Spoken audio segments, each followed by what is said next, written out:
Bonjour à tous, la troisième journée de cette phase de poule de Ligue des Champions s'est terminée mercredi. L'occasion pour Foot Mercato de vous proposer son 11 type.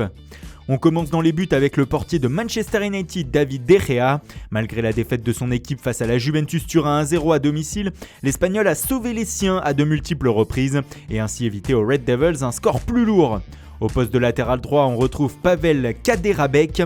Le Tchèque d'Hoffenheim a été omniprésent dans son couloir lors du match contre l'OL 3-partout. En multipliant les montées, il a été un poison permanent et a souvent mis le feu dans la surface par sa qualité de centre. En défense centrale, nous avons choisi de retenir l'ancien parisien Zagadou. Impérial face à l'Atlético Madrid lors du triomphe des siens 4-0, le Français a muselé le champion du monde Antoine Griezmann et Diego Costa. De quoi se révéler encore un peu plus à l'Europe du foot. A ses côtés, Kalidou Koulibaly prend place. Le rock sénégalais de Naples a contenu Edinson Cavani ainsi que les percussions de Neymar et Mbappé. Malheureusement, son équipe n'a pu ramener qu'un nul de son déplacement au Parc des Princes, 2 buts partout. Sur le côté gauche de la défense, on continue avec Achraf Hakimi. Le Marocain prêté par le Real Madrid au Borussia Dortmund a été exceptionnel mercredi soir. Sur les 4 buts inscrits par les Allemands contre l'Atlético, il a délivré 3 passes décisives, ce qu'on appelle une prestation XXL. Au milieu en point de basse, on retrouve Alan. Le Napolitain a été énorme mercredi au Parc des Princes, récupérant ballon sur ballon et jouant constamment dans le bon tempo. Dans l'entrejeu, il a brillé, étouffant Marco Verratti ou encore Adrien Rabiot. Plus haut devant lui, nous avons sélectionné Arthur. Le Brésilien du Barça est en train de s'installer petit à petit dans le milieu de terrain blaugrana. Contre l'Inter Milan lors de la victoire 2-0 des siens, il a été à la baguette de toutes les situations dangereuses de son équipe. Un poison notamment dans la qualité de passe. À côté de lui, Fabinho est là.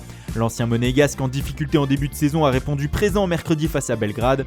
Solide au milieu, il a rassuré et sans doute marqué des points dans l'esprit de Jürgen Klopp pour les prochains matchs.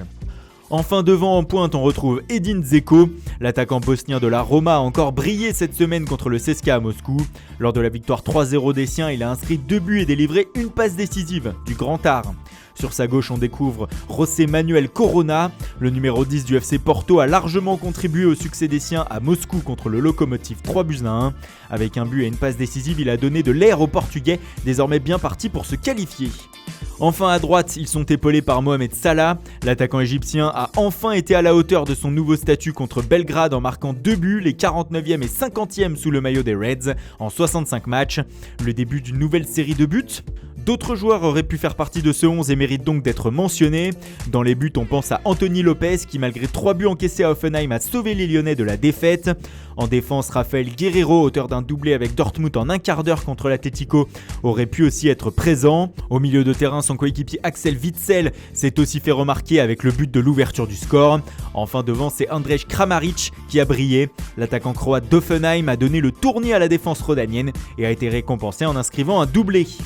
Voilà pour notre équipe type, qu'en pensez-vous ? Avez-vous d'autres joueurs en tête qui ont brillé ? On attend vos réponses dans les commentaires.